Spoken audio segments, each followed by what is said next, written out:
Hey, I'm Rich and this is Kaizen Mindset. So today in the planning part of our 3-day masterclass, we're going to talk about SMART targets. So SMART targets, everyone thinks they know them. I'd argue not a lot of people really know them and could really get into the weeds on what they're all about. So without any further ado, let's dive into it. So the S of the SMART targets is specific. So you have to specifically know exactly what you want to achieve. So for example, if you said to me, hey Rich, I'd love to run a marathon, I'd say, okay, it's 26.2 miles. Next time you leave the house with your trainers on, run that distance, record it on some sort of fitness tracker, boom, goal complete. You'd probably say, well, obviously I want to run like a formal marathon and stuff. I go, oh, okay. So what you're actually saying is you want to run a specific marathon. So be specific. Know exactly which marathon you want to do, when it is, how you register, everything like that. Okay, so you've got the specifics of what you want to achieve. And a lot of this interplays with what's further down the line. So once you've done the specifics and you've done the research, you've already set yourself up in good stead to achieve your goal. So that's specific. The M stands for measurable. Okay, so with the example of a marathon, we may as well keep using it. So a measurable is 26.2 miles long. I don't know what that is in kilometres because I live in the UK and we don't use kilometres. I think it's 40 something. 26.2 miles. Okay, you're measurable. But there's also another measurement that you could use, which would be a time. So you want to complete a marathon in, let's say, sub 4 hours, which is a super time, and it's going to direct a lot of your training to doing something. So you've got a time, you've got a distance. You can then work out a speed. You work out what speed you kind of want to run at for the duration of the event. You've kind of got your training outline already. So because you've been specific and you've been measurable, you've got a lot of the data that you need. It sounds super scientific for what is essentially a running training program, but the more data that you have, the more you'll be able to measure, and what you measure improves. So the next thing, everyone thinks that the A in SMART stands for achievable.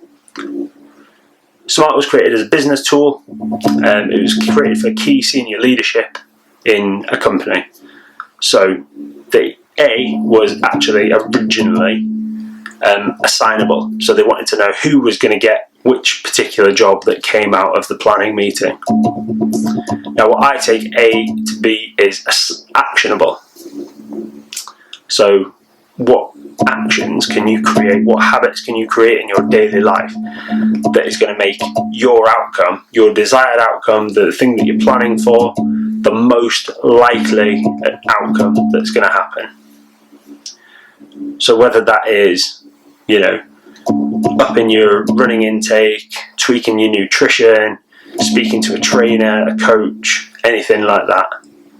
So that is also all going to be the little actions that you take. So you're already creating them. So micro goals that's going to take you a step closer to your target every single day.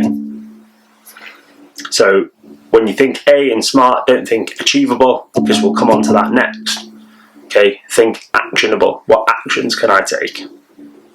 So the R of SMART, realistic. Is my target realistic, knowing everything that I know about my current situation, about my desired end state, and about myself?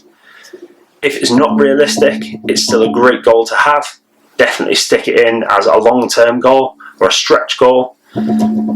Give yourself a more realistic target. So if you think that in 10 months a marathon is going to be too much for you to handle, or you wouldn't have enough training time because you haven't run in years, anything like that, then set yourself a smaller goal. Say, I'd like to do a 10k in 6 months time and then see where I am from there. I'd like to do a 5k in 4 months time and then see where I am and review the progress. So you've broken your big goal down into smaller goals. You still need to do the planning work for all of those, but it becomes easier because you can see where your actions are taking you, down which path, and then you can adapt and grow with each of the micro goals that you reach. So R, realistic, super important. Don't pay it lip service because it will come back and bite you. And then the T.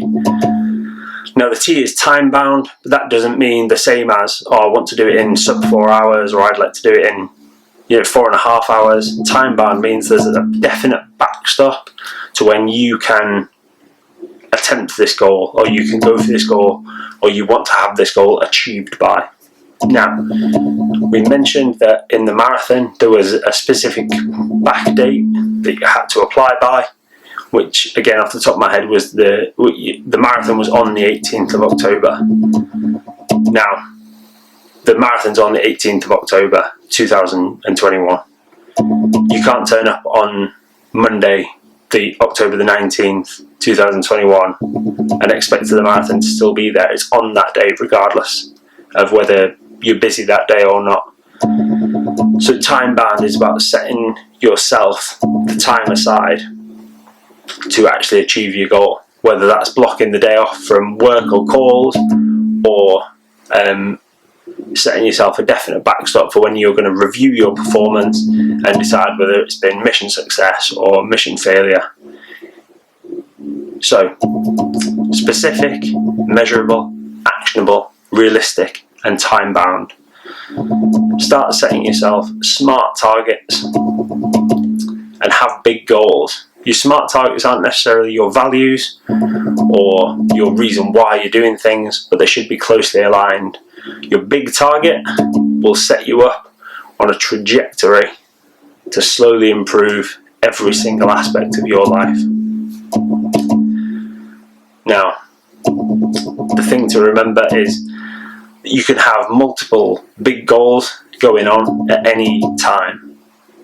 And what you can do is, once you finish working on one, you can kind of switch to another and always move it on that trajectory upwards. And that's the importance of planning, is knowing what realistically is achievable and having a plan for if something goes wrong.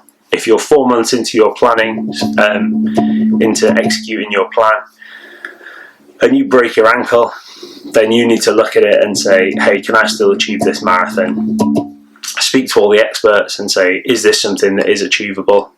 Find out what the answer is, find out what you think the answer is, and then maybe it's time to review the stages a little early.